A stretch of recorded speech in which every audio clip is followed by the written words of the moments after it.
Nous sommes dans la dernière ligne droite de notre émission Nansouba Week, le panel de discussion aujourd'hui avec deux journalistes de la cité des Kobourou, bon, du Bénin je vais dire, Ansem Orisha et Daniel Kouago qui ils sont déjà dans nos locaux sur notre plateau de Nansouba Week pour décrypter un peu l'actualité.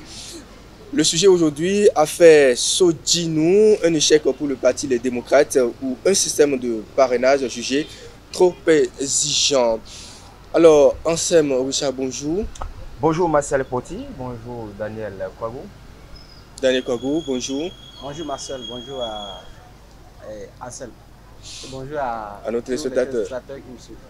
Voilà, vous n'êtes pas sans savoir, vous êtes bien au courant de ce sujet-là, quand même, qui meuble l'actualité du Bénin depuis déjà quelques jours, je vais dire bientôt un mois. Et cette affaire Sodinou qui n'a pas n'a pas daigné parrainer son parti comme les autres l'ont fait, et ce qui a amené beaucoup de discussions et beaucoup d'eau au moulin des journalistes, des presses et également de la justice et tout ce qui va avec au Bénin. Aujourd'hui, on s'interroge sur tout ce qui se passe dans cette affaire. Est-ce que c'est un échec pour le parti Les Démocrates? Ansem Orisha. Merci Marcel Poti. Voilà, c'est un sujet, vous le rappelez tantôt, qui défraie la chronique depuis quelques semaines, on peut le dire ainsi. Hein. Alors, est-ce que c'est un échec pour le parti Les Démocrates? On peut le dire oui, on peut dire non, parce que pourquoi? Et quand on voit que c'est un membre de ce parti politique-là, un membre fondateur d'ailleurs, qui décide de ne pas parrainer, a été élu sous la bannière de ce parti politique-là, qui décide de ne pas accorder son parrainage au candidat choisi par le parti, on pourrait se demander qu'est-ce qui n'a pas véritablement marché au sein de cette formation politique-là pour qu'on en arrive à cette situation. Un échec, oui, parce que on a l'impression qu'il n'y a pas une sorte de cohésion au sein de cette formation politique. Il y a une sorte, on peut dire que les ambitions ne sont pas totalement encadrées au sein de cette formation politique, parce que quand on est dans une formation, quand on est dans un parti politique, je pense que l'intérêt du groupe doit pouvoir primer sur l'intérêt personnel. Mais ce n'est pas ce qu'on a malheureusement constaté. Et voilà, et je pense que c'est là, moi, je pense que c'est un échec. Maintenant, ce n'est pas un échec parce que depuis quelques temps, depuis que l'affaire agite l'opinion publique, vous n'êtes pas sans savoir que d'autres estiment que, voilà, c'est une sorte de manœuvre. On va y revenir, Ansem Orisha, on va y revenir tout à l'heure. On va prendre d'abord l'avis de Daniel Kouago. Daniel Kouago, dites-nous, que révèle cette affaire sur le fonctionnement du parti LD? Merci beaucoup. L'affaire Sodinou qui défait la chronique, comme l'a dit Ansel tantôt, on pourrait dire que c'est un échec pour le Parti des Démocrates. Parce que si un élu du parti qui est censé parrainer le candidat du parti décide à quelques heures de la clôture du dépôt des dossiers de ne pas donner sa fiche de parrainage au candidat, cela pose problème. Comme Ansem l'a répété tantôt, il n'y a pas une sorte de cohésion, de discipline au sein du Parti des Démocrates. Et à voir les motifs énumérés par le député en question, qui parle du régionalisme au sein du parti politique Les Démocrates, c'est vrai que dans les partis de la mouvance, il y en a également, parce que le chef arrive à gérer les frustrations qui sont au sein de ces différentes formations politiques. On ne devrait pas, en temps normal, assister à cette situation avec la réforme du système partisan, si réellement le système avait encadré cela. On ne devrait pas assister à ce genre de situation. Si le système avait dit, comme le système l'a dit, parce que le système interprète à ma manière le parrainage à sa façon. Parce qu'on dit que le candidat est tenu de parrainer le candidat de son parti. Le duo de son parti. Le duo de son parti. Si bien qu'il a le droit, il a la liberté de parrainer ou pas le duo de son candidat. Mais il ne peut pas parrainer un duo qui n'est pas issu du parti politique. Mais il peut s'abstenir. Il peut s'abstenir. Mais je pense que cela pose problème. Est-ce que si nous voyons bien au sein des partis de la mouvance, je ne pense pas que tous les députés ou tous les maires savent. Est-ce que tous les maires, tous les députés sont réellement d'accord, savent que réellement la fiche de parrainage a été donnée à un tel candidat ou pas? On va revenir voilà. sur cette affaire. Ça passe plutôt du système de parrainage. Ancien Orisha, et ce problème au niveau du parti LD, à qui imputer les responsabilités premières?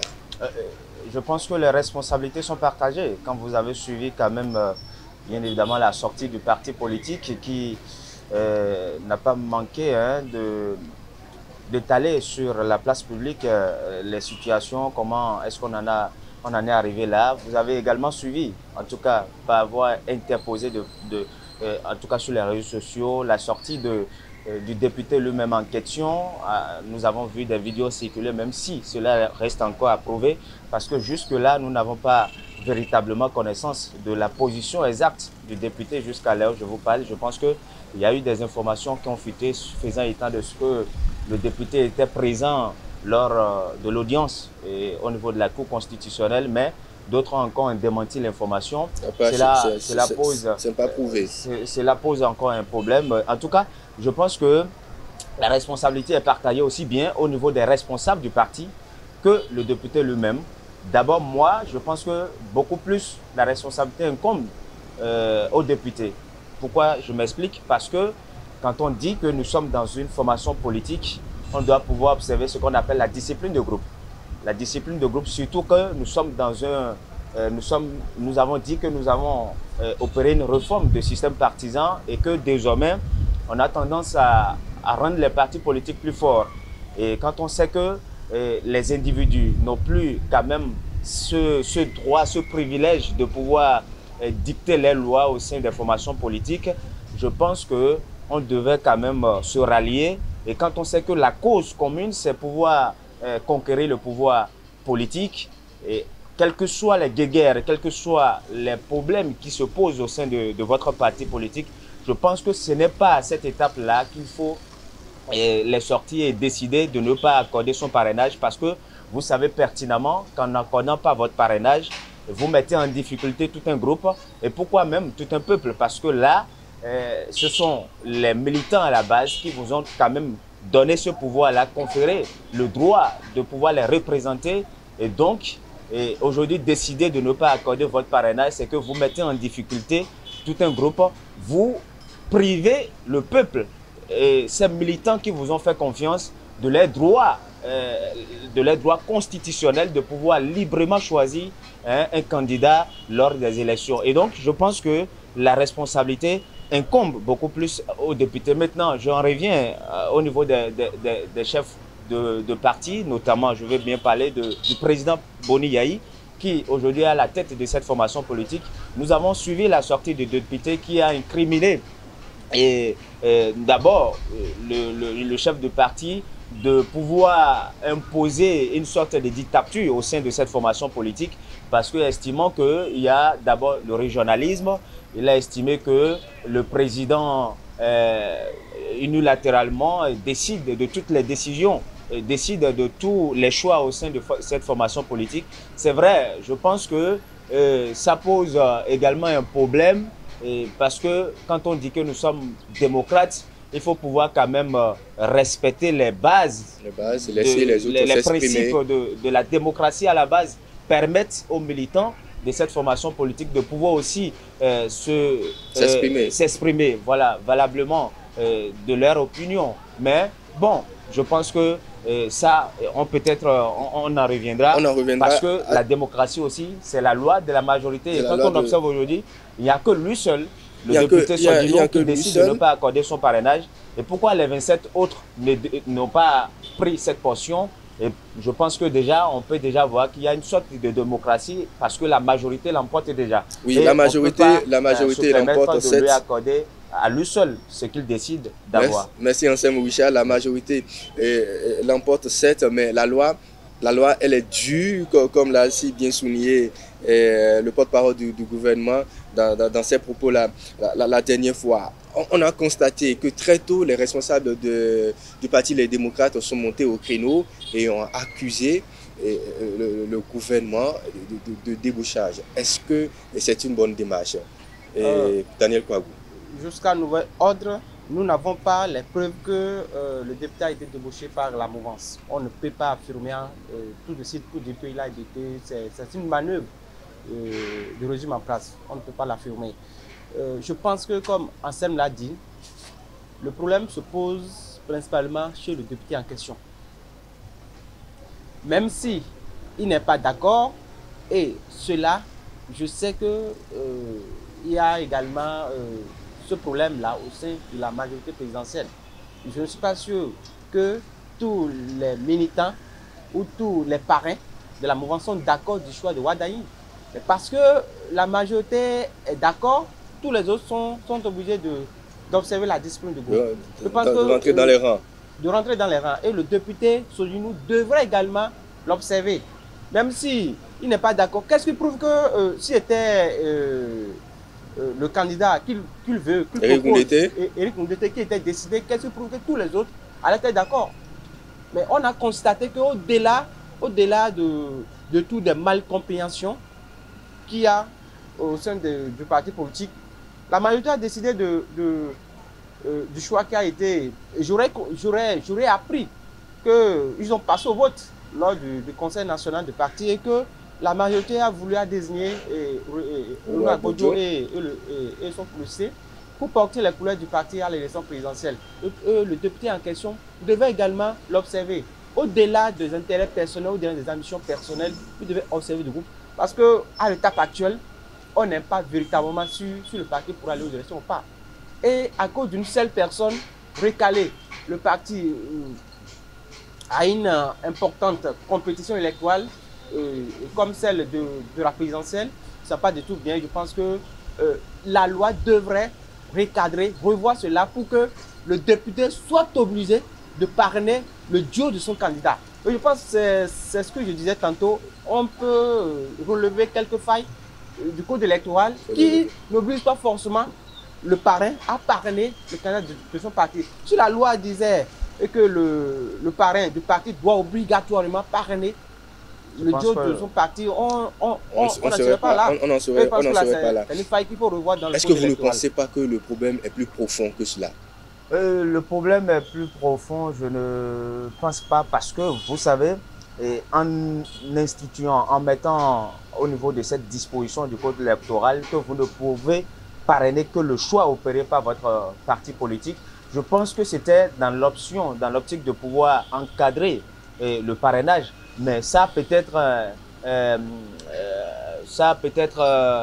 le législateur a perdu certainement de vue cette portion-là, que la liberté était donc accordée au parrain de ne pas parrainer ou de décider de parrainer ou pas. Donc, c'est vrai, on pourrait peut-être me dire qu'en démocratie, de faire ça de cette façon, c'est de priver les députés de leurs droits.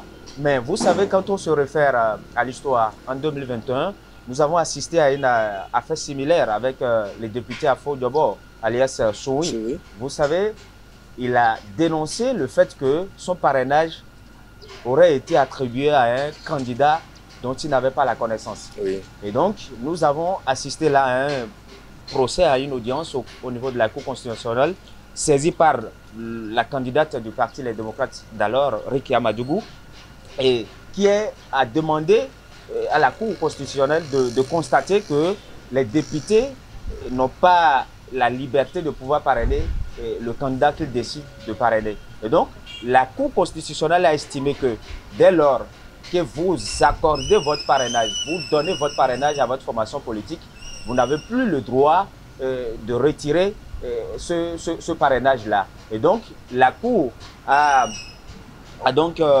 débouté Rekia Madougou et débouté également les députés qui souhaiteraient peut-être parrainer un autre candidat. Je pense que c'est depuis lors que les députés ont donc pensé que si on laissait la main, peut-être que aujourd'hui, vous n'êtes pas, on ne sait pas, peut-être qu'au niveau de la mouvance, il y a des députés qui souhaiteraient peut-être parrainer un candidat de l'opposition, pourquoi pas. Et donc, le fait déjà de mettre au niveau de cette disposition du code électoral de dire que vous ne pouvez parrainer que le candidat choisi par votre formation politique, c'était bien évidemment en référant à cette histoire-là qui laissait la main libre aux députés de pouvoir parrainer qui décidait de parrainer. Donc, moi, quand j'ai suivi le porte-parole qui dit qu'on a sécurisé le parrainage, je pense que ça n'a pas été, c'était fait de façon, en tout cas exprès pour moi, pour ne pas permettre aux députés de la mouvance de pouvoir parrainer les candidats de l'opposition.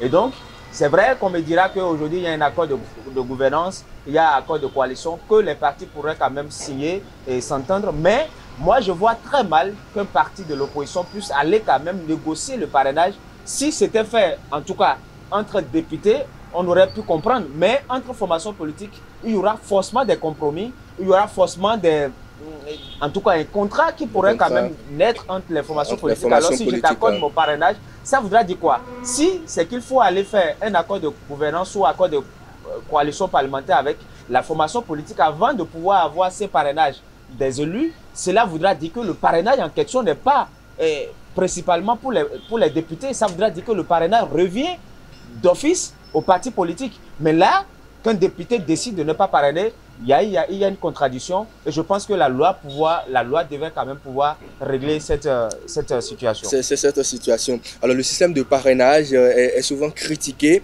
et vous le critiquez d'ailleurs. Pensez-vous qu'il garantit vraiment le processus démocratique et équitable? Daniel Kouagou.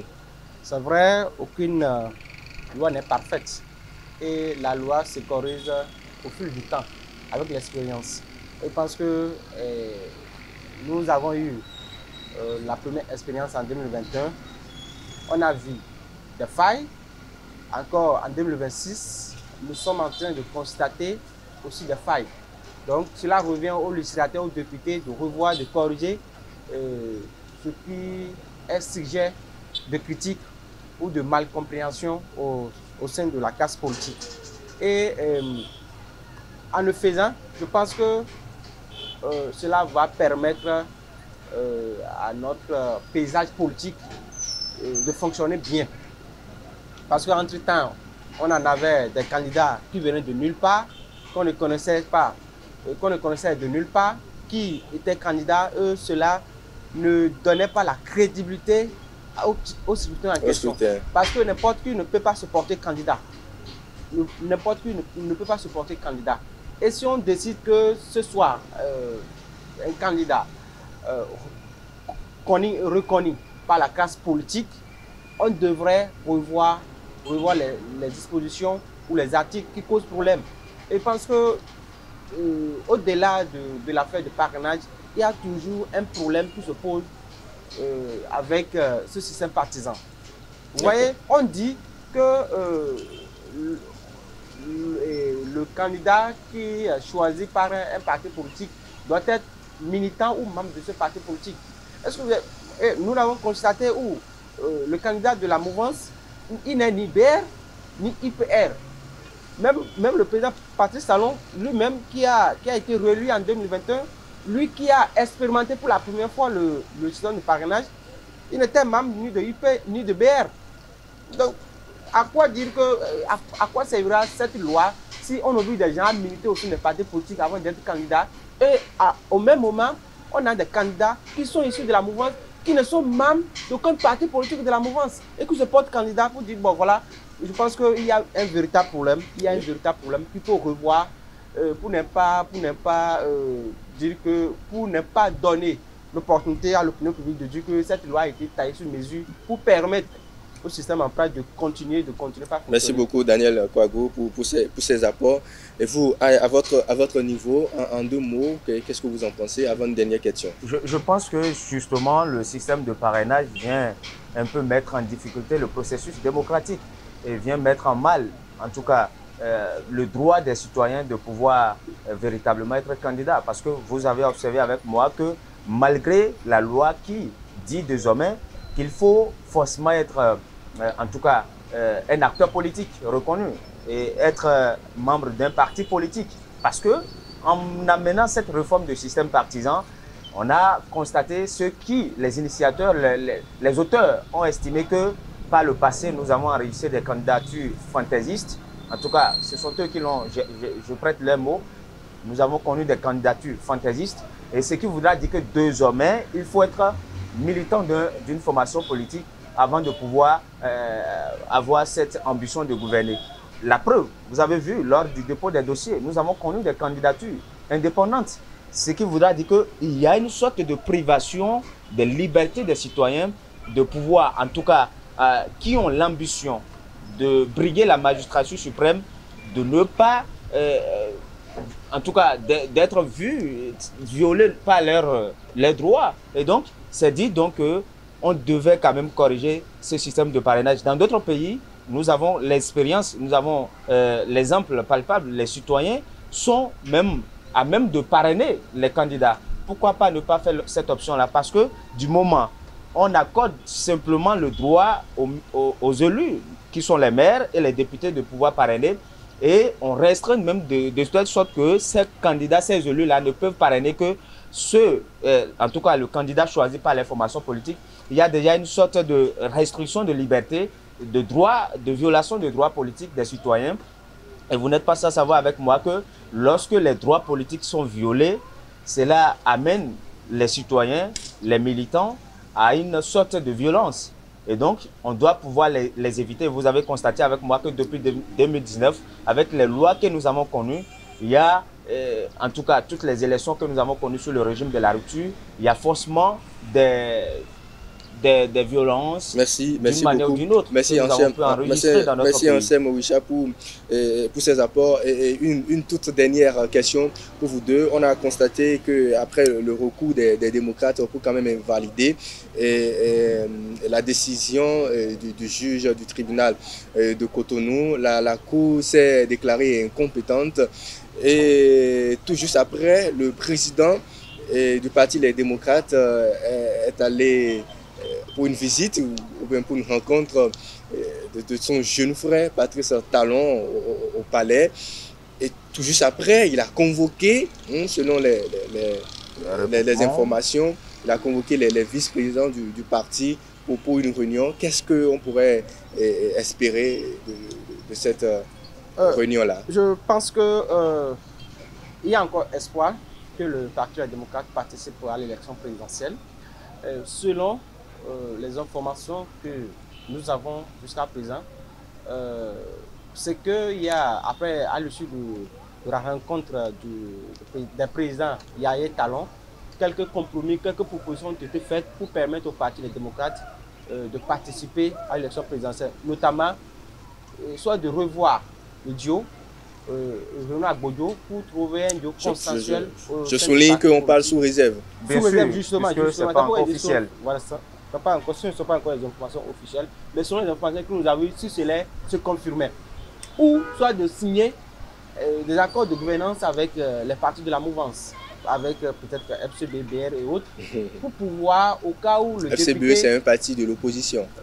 Bon, on pourrait en faire le débat après.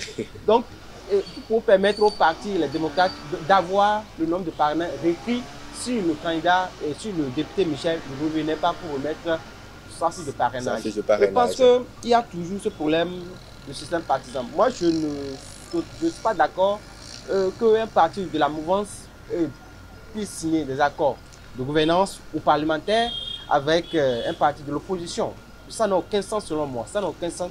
Si les idéologies ne sont pas les mêmes, je ne vois aucun intérêt, aucune logique qu'il y ait un accord de gouvernance entre deux partis qui ne partagent pas les mêmes ambitions. En tout cas, l'essentiel, les jours à venir ou les heures à venir, nous édifions davantage. Pour que nous puissions réellement voir les faits et les analyser. Je pense que vous savez, à l'issue de ce vote, du code électoral, nous avons connu des voix qui se sont levées pour demander à ce qu'on puisse réviser. Je pense qu'on devait voir le mal venir. Moi, je trouve très mal, justement, je vais aussi dans le sens de mon co-débatteur. Vous savez, en 2023, c'était la même chose. On a estimé que, oui, je viens, on a estimé qu'il faut enlever certaines têtes de la liste du Parti Les Démocrates pour participer aux élections. Et c'est ça, on est en train de pouvoir aussi constater cette fois-ci à l'issue de cette rencontre. D'abord, je salue déjà le sens de dialogue, d'esprit, d'ouverture des deux présidents et de pouvoir quand même dialoguer et trouver une solution pour que le pire ne survienne. Mais écoutez, selon les indiscrétions bien sûr, il y aurait certainement des propositions pour que nous puissions assister au changement de duo. Pourquoi est-ce que vous et moi, nous avons une équipe de football et que moi j'ai décidé quand même... Ça, c'est les indiscrétions. Bien sûr, ce sont des indiscrétions qui pourraient peut-être, vous savez, dans notre pays, les rumeurs finissent par devenir réalité. Et mais pas toujours. Attendez-vous, peut-être dans les jours à venir, que nous puissions avoir peut-être accord de... Mais je ne trouve pas que ce soit faisable. Peut-être le changement de duo, d'accord. Mais écoutez, les démocrates ont tout le temps critiqué le fait que FCB puisse signer un accord de coalition et un accord de gouvernance avec les partis de la mouvance. Oui. Et que ce parti-là en vienne aujourd'hui à signer, vous voyez ce que ça voudra dire. Le peuple ne va même plus croire à cette formation politique. Et je pense que si les responsables de ce parti voudraient quand même rester dans leur logique, on ne pourrait pas assister à ça. Même aller au niveau de la formation politique des FCB, ça poserait également problème parce que tout le temps, ces responsables ont critiqué FCB de ne pas être un parti de l'opposition. Donc je vois très mal que cette option puisse marcher, même si, en tout cas, ça reste comme indiscrétion. Et le choix de duo également, imposer, peut-être en arriver à faire le changement de duo, ça voudra dire que le jeu est déjà un peu d'avance. Parce que les gens, les cadres de la mouvance présidentielle, en tout cas le président Patrice Talon, qui aurait proposé cette formule-là pour qu'on en vienne à changer de duo, pourra leur dire le choix du duo qu'il faut opérer dans les jours à venir. On n'en sait rien. Ça voudra dire que le candidat de la mouvance va sans doute battre le choix qui se fera. Parce que là, on sait déjà que le choix qui se fera ne pourra pas être à la hauteur, en tout cas, de la mouvance, du candidat de la mouvance présidentielle pour pouvoir battre ce candidat-là. Merci beaucoup, Ansem Mouroucha.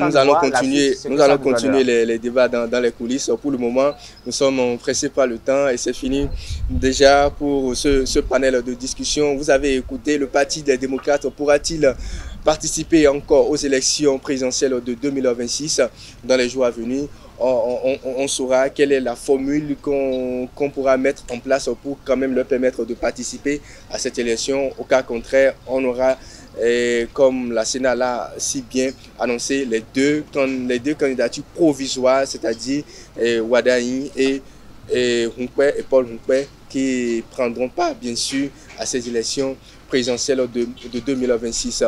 Et pour ce qui est du nôtre, on a fini cette émission aujourd'hui. Nassau Barwick, c'est fini. On va se retrouver pour le samedi prochain et un nouveau numéro de Nassau Barwick. D'ici là, chers amis internautes, portez-vous bien et bon appétit chez vous.